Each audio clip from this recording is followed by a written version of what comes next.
Hey guys! So today we're going to talk about a really interesting topic of research. Reliable sources, where to get information from if you want to argue with some random person online. Everyone nowadays thinks that they are an expert, okay? Everybody thinks they can believe literally everything they see online, everything that they Google, every website they find some kind of information on, everyone's opinion that they see a video of. People don't know where to look. In grad school, I took this scientific statistics class, research and statistics. I didn't think I was going to get through it alive. It was the hardest class that I've literally ever taken in my life. Coming from someone that hated statistics as an undergrad, not only was I in this statistics class, but it was a grad level statistics class, science and research statistics class. My brain was so tired trying to understand what the hell was going on, what all the numbers and letters meant, what significant means. Now, because this class was so hard and I got through it alive, I did learn a lot and it has really helped my life. So let's talk about reliable sources. Now, there are certain things that are reliable. For example, scientific research articles, government websites, so anything with the .gov, .gov, education like university websites, some newspapers, and some magazines. We'll go into that a little bit more, but today we're going to talk about research articles so that when you're debating with someone online or when you're having a conversation with a family member or a friend, you know how to look up reliable information and you know what this reliable information is telling you. So first thing you need to know is when you're looking for research, look for the most current research you can find. Look up a specific topic and look for the most current year. At the top of the research article, it will have a year in parentheses for the most part, or at the very top of the article, it'll have a year. 2018, 2020, 2021, any article you can find on the topic you're looking for that is the most current is the best one to go for and look at because there's always new research being published. Second thing, you need to look at the sample size, meaning how many participants were in this study. So if you find a research study and there were 10 participants, not super reliable. Hundreds of participants, yeah. Thousands, even better. The bigger the sample size, the participant size, the better. You have a wider array of participants, you have more results, you have a better outcome, you have, more examples, you have more people in the study is better.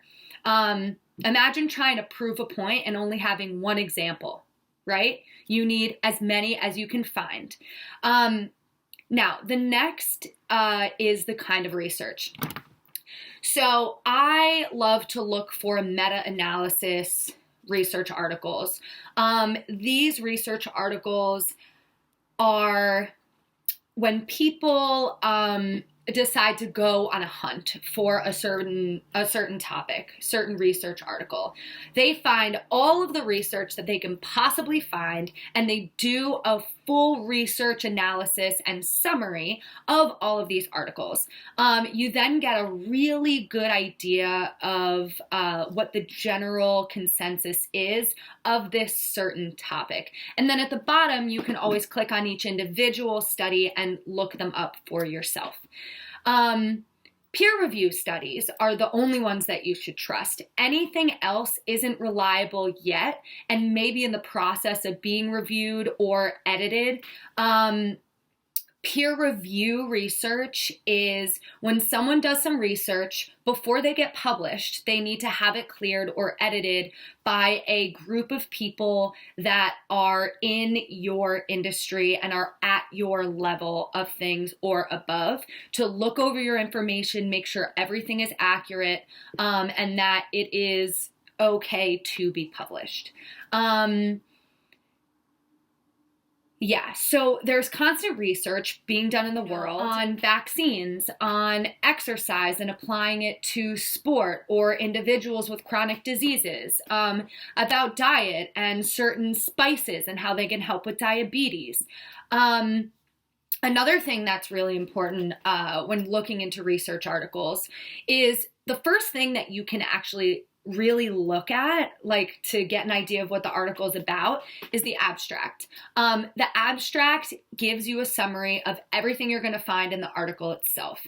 It gives you the sample size, it gives you the method, so how they went about the research, it gives you the results of the research, and it even gives you like a one-sentence conclusion of the research if what they found was significant or not. Really, really interesting. But not in the common sense significant word. A scientific research definition of significant is when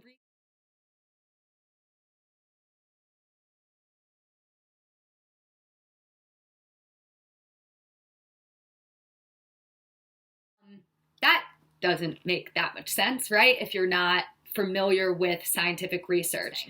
I also always love to read the introduction. People always have a little bit more fun in the intro. They have a lot of really interesting information about previous research, common beliefs, or whatever the topic of the article is. I always find the intro really interesting. Super nerdy, I know. And lastly, I always look into the conclusion at the very end. So like, I'll pull up an article, I'll look at the year, I'll look into the abstract to give me an idea of what it's about. I'll look a little at the introduction, and then I'll kind of skip to the conclusion just to see what the conclusion was. And then if I need to, I can go back to the results, and if I want to see how they did the research, I can go back to the methods. But yeah, so I hope that helps you guys a little bit, figuring out like where to look, what to look at, how to read a scientific research article to debate or use it as proof for something that you're saying. So I hope that helped. Thanks, guys. Talk to you later. Bye.